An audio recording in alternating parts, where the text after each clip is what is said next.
You're listening to Solid Financial Advice, a podcast that talks about money, finance, and individual stories.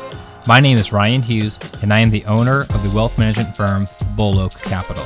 And I am sitting down with people from all walks of life to discuss their relationship with money, lessons they have learned, and how they have achieved true financial independence.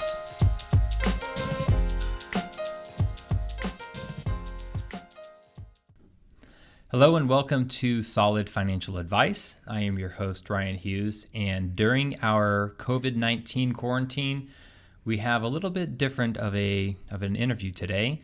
Today, I am bringing on my son, Hello, Hayden Hughes, and I thought it would be fun to interview him as he is a very inquisitive 11-year-old little boy and get his thoughts on what's currently going on with this quarantine, how he's spending his days, and he also has a few questions for me, which I have not seen those questions, so we shall see how it goes. So thank you, Hayden, You're for coming welcome. out to my office and my studio here. You're welcome. And you've been in quarantine for about a month now. Yes. Haven't been going to school. How do you Nope. like your teacher at home? My mom, she's okay. I don't really need that much support. It's more my sister that needs support, so I'm more of an independent. Okay. But sometimes with reading an article, she usually wants to tag on. So Who wants to tag on? My Your mom. mom does, Yeah. not your sister? Nope. Okay. So why don't you tell the audience how old you are, I what am school you go to? I'm 11 and a half years old about. I Okay. go to Design 39, In San Diego. San Diego, and I'm in 5th grade, about to go to 6th grade. Okay. All right. So how do you like 5th grade? It's okay. It's pretty easy for me. I'm pretty talented in math. So, And you're Yes. very modest. I Yes. appreciate that. yeah, in math, I just do, and I feel school, it's easier for me. So when I'm going as a middle school, I'm expecting a little more hardness and a little more work to give to me, because in Design 39, we don't have homework. And in middle school, they do give you homework, which is also incorporated with Design 39. It's the same school and all. Mhm. So I'm just expecting a little more. Okay. Okay. So you've been home. You've been doing your online Zoom with your Yes. teacher in your class. And you've Monday, been doing Wednesday, some homework. Anything fun that you do while in quarantine? Not What- really. Every Sunday we go to we bike to get pizza, and then we have pizza night. So I guess that's the funnest thing we do, because we can't get out of the house or anything. So yeah. Yeah, that's right. Mm-hmm. Why don't you tell the audience, if you had all the money in the world and you had all the time in the world, how would you be spending this quarantine? Well, if this quarantine was happening currently, I would invest in trying to make it end. I don't like it personally. I really don't like it. And if this quarantine was over, I would save most of it and spend some of it on like a nice house or a couple family vacations like that. You'd save most of your money. So if you Yeah. had all the money in the world, All the money I would save like 98% and so spend first the rest. step is to end the disease. So you'd Yes. you'd find some type of I'll a just vaccine. invest like crazy. You'd invest. Okay. Mm-hmm. So we did have that. So there's a lesson that I like to show to all my clients, and I also showed it to him. And I said, if you had one or two options, which would you take? If you had the option to take $1 million cold hard cash today versus taking an investment where you start with a penny and it doubles every day, and at the end of 30 days, you get to keep that balance, which one would you have? Do you remember the answer? If you do the math, the one with the pennies is at the end of the 30 days, you end up with $5 million point something dollars. 5.3 million.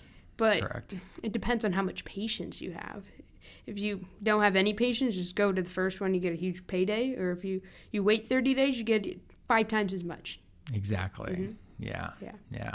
Good. All right. So you remember that lesson. Yeah. All It right. wasn't that long ago.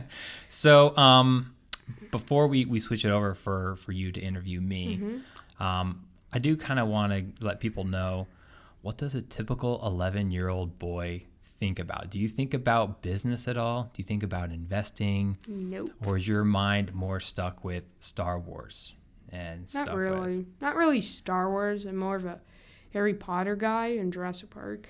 But I just like, I don't know, thinking of the future. That's what I like, thinking of thinking of the future and interpreting how it'll look and how it might end up. Like that's most of like what I think. I think that makes sense because who is your favorite character of all time? And what? Well, I'll give you hints. He's a Marvel character. Oh, Iron Man. Iron Man. Because he's an Tony inventor. Stark. He's like I just like inventors personally. Yeah. Like Edison and all them. Because I want to be one myself. So you don't want to be Tony Stark. You want to be Hayden Hughes. Yeah. Yeah. Good. All right. Why don't you start with your questions? So, what's the purpose of financial advice? What's the purpose of financial advice? Like, some people don't even have financial advice. Like, I don't have financial advice, obviously. Right. I've got $100 on cash, but I don't really need it, I guess. So what's the purpose of it? The purpose is to help people make better financial decisions.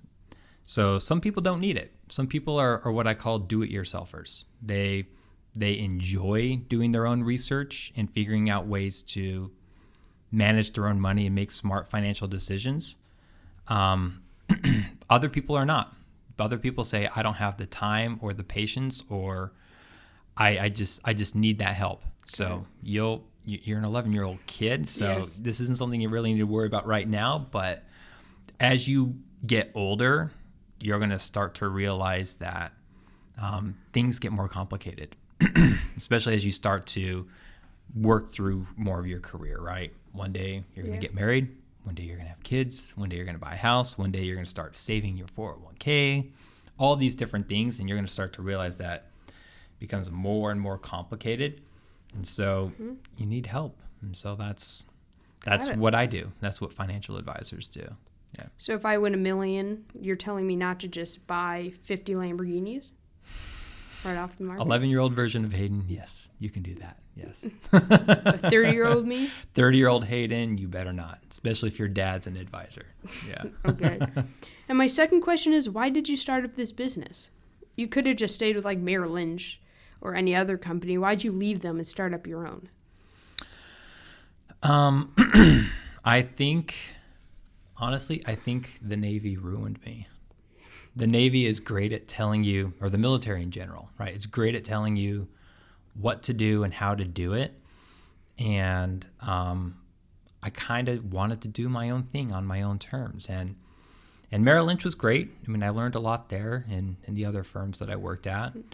But I enjoy running my own business, creating my own rules, and basically helping clients the way that I think that they should be helped, right? Yeah. So there's some conflicts of interest with the other firms. Some firms tell you, no, you need to, treat your clients this way or invest their clients' money this way, and I sometimes didn't agree with that. So. Yeah, because you took like a huge leap of faith. Did you expect for your business to end up here at any point of time? Well, I knew it would do well because I've been in the business. So whenever I started up the firm, it was a leap of faith, and it was a lot of work. But I knew that what I was doing. So I wasn't like experienced. I had experience. It wasn't like I was starting a donut company, a donut shop, right? Like I've never made a single donut in my life. And so me starting in that business in retail and learning how to manage a retail business, like I never did that before. So I did this before. So I just had to convince your mom to tag along and let's do this. That was the hard part. Yeah. So my third question is, how are you different than other financial advisors? Because you're one of the million financial advisors out in the world. So like, why should your clients pick you over them? So these are good questions. I think you give me harder questions than some of my prospects or clients do. I think that whenever somebody chooses to sign up with Bull Oak Capital, they're signing up with me. And what makes me different is that there's only one of me, right? There's only one Ryan Hughes with my experience, my education, and my own philosophy of the way I do it. Like nobody can replicate me. You're like a snowflake in a way. Nobody else is like you. Yes, yeah. And I think I technically am a millennial. So for those of you that got that joke, yes. So yeah, I mean, I'm unique, and yeah, I mean, I set up my business to be a little bit different. So the way I invest is different. The way I approach financial planning is different. But at the end of the day, people are signing up to do business with me, not with Bolo Capital. Got it. So my fourth question is, what is your biggest mistake, and how do you plan on not making it again, if you even do plan on it? I mean, the wise choice would not make it again. But... The business mistake, like in my career? Yes. What was your biggest mistake with Bolo Capital, and how do you plan on not making it again? Did you run these by your mom? No. No, you did all these on your own? Seriously? Yeah. These are good questions. Yeah. The biggest mistake that I've made in my career was whenever I was at Merrill Lynch. So that was my first job right out of USC, out of college. And it was right before the 2008 crash. So 2008 happened. That's when you were born. You were born in October of 2008. So you were born in crisis, like the worst of the financial crisis. And now here you are in a new one. But what ended up happening is the bank, or Merrill Lynch, was going under, and Bank of America ended up buying Merrill Lynch. So I was on a team. They managed a lot of money between the three of them. I was like the fourth junior partner on that team. And so whenever Merrill Lynch was about to go under, before Bank of America bought them, they all broke apart.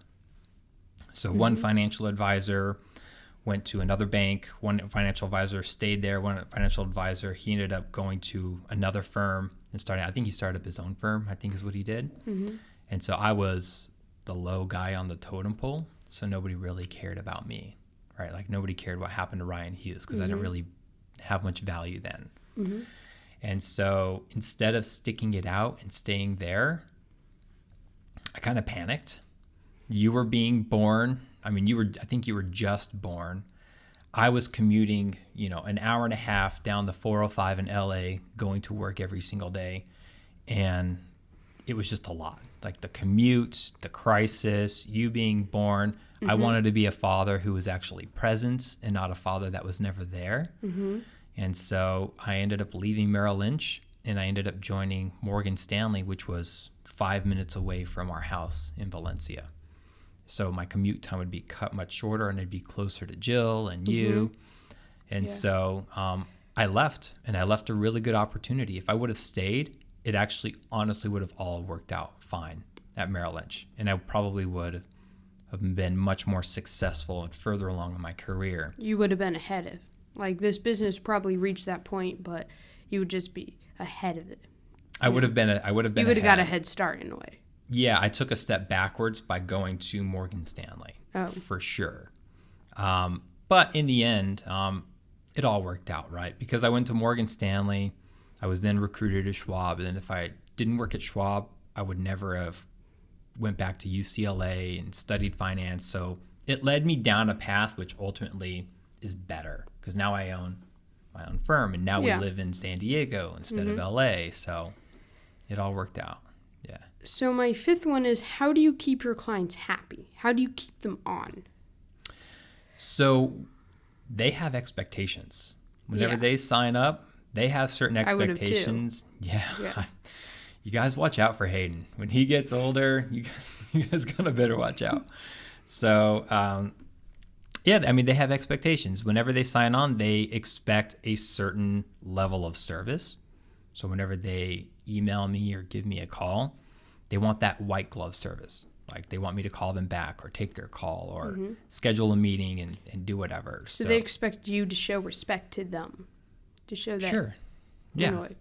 And so, and also on the competence side, if I say I'm going to be investing their money a certain way, I have to deliver on those promises. Or if they expect a certain type of financial plan, like level of plan, I have to deliver on that plan as well. So you have to meet, and I'm trying not to only meet their expectations, I'm trying to exceed those expectations too. Got it. Yeah. So my sixth one is, what is your biggest goal in this business? How do you want this business to end up in the future? What's your goal? This is a good question. I recently came to it. This is last year. Last year I came to a decision. I was torn last year in terms of what direction I wanted my business to grow. So I could either take path A or path B. Mm-hmm. So path A for me was to grow this business and to what they call scale up. So whenever you scale up a business, that means you build the foundation of a business so that you can grow very rapidly, right? Like a blueprint in a way. Right. So you're kind of organizing and structuring certain parts of your business so that you can hire more and more people, and you can grow and like hire more financial advisors and things like that. Got it. So that was path A. Path B was to not grow to be this big firm, but to be more of a boutique type firm where I am the main financial advisor. Maybe I'll hire a few other more people down the road, but it's not going to be this huge business. And the big difference between option A and option B is option A, I'm going to be working all the time. You're not going to see me, right? My wife is only going to see me at 9 or 10 o'clock at night whenever I come home. So my family life, me being a dad and me being a husband, would not be so great, but my business would be great. I'd be making a lot of money. I'd be very successful. Like, it would be great that way. But you would spend less time with your clients in a way. I'd be spending more time with my clients down here. Yeah. But I wouldn't be a good dad. I wouldn't be a good husband. You would never, like, every night I'm home at 6 o'clock now, right? Mm-hmm. You wouldn't see me under this option. Option B would be the one where I would be home. I would still be home on the weekends. We'll still do our bike rides to go get pizza. So you're advancing at a slower pace in a way. I'm basically saying that I've built my business to a point to where even if I didn't bring on one more client, it's still a good business. It's enough to provide for us and our family. Got it. But I'm still growing, right? But I'm not going to grow at a near fast pace. I'm building my business now under option B to where it's more of a lifestyle business is what they call it. So, but I'm not sitting on my business and not investing. I'm still going to work every day and I'm still building it out and being smart and upgrading technology and all that other stuff. It's just I'm not doing it in a way to where I fall down option A and I'm aggressively hiring and trying to build the business that way. Mm-hmm. So you're like trying to be the best on path A? So path A is saying... Trying to be the biggest company. Path A is saying, I'm trying to be a better dad and I'm trying to be a better husband. That's B. Yeah, I'm going down B, not A. Yeah, so option B. Did I say A earlier? You said A. Sorry. So option B, I'm choosing option B so that we can hang out, dude. I go to your football games and basketball games and all keeping that. your family happy and your clients happy. And exactly. It's a win-win. It's a good balance between the two. Yeah. That's exactly it. Yeah. So my last question is, do you have any advice on what you should expect with a financial advisor? Like, what you expect when you... So if, like, someone doesn't choose you, they choose someone else, what should they expect out of someone, a financial advisor? You mean like if like, let's say I have somebody who's like 40 years old and they're looking for a financial advisor and yes. And what should they be looking for? Is that what you mean? What should they expect in a way? So the biggest one is make sure that your incentives and their incentives align. So what that means is there's some financial advisors, and not all, but a lot of them, the way that they get paid is if they invest their clients' money a certain way. And so if they invest their money a certain way, the products that they buy for their clients, they get paid that way. So long story short, it's not good for the client. So make sure that the advisor, the way that they get paid is the right way, right? Not the wrong way. Second one is make sure your financial advisor is smart. You don't want to work with a financial advisor that is not the sharpest tool in the shed, right? Yeah. Make sure that they have the education, they have the credentials, they actually know what they're doing because you're entrusting them with your wealth. Don't hire a financial advisor just because he's your friend or he's a family member. Hire a financial advisor because he or she, right? He or she is actually going to do well for you. Got it. So those are all my questions. That's it? All right. Think Those are of good. any Those are other? good questions. You prepared well, bud. Yeah. Thanks. So thank you for coming on my show, Mr. Hughes. You're welcome. I appreciate the time and the effort. You want to go get some Subway? Sure. All right. Sounds good. So thank you all. We'll see you all next time. Take care.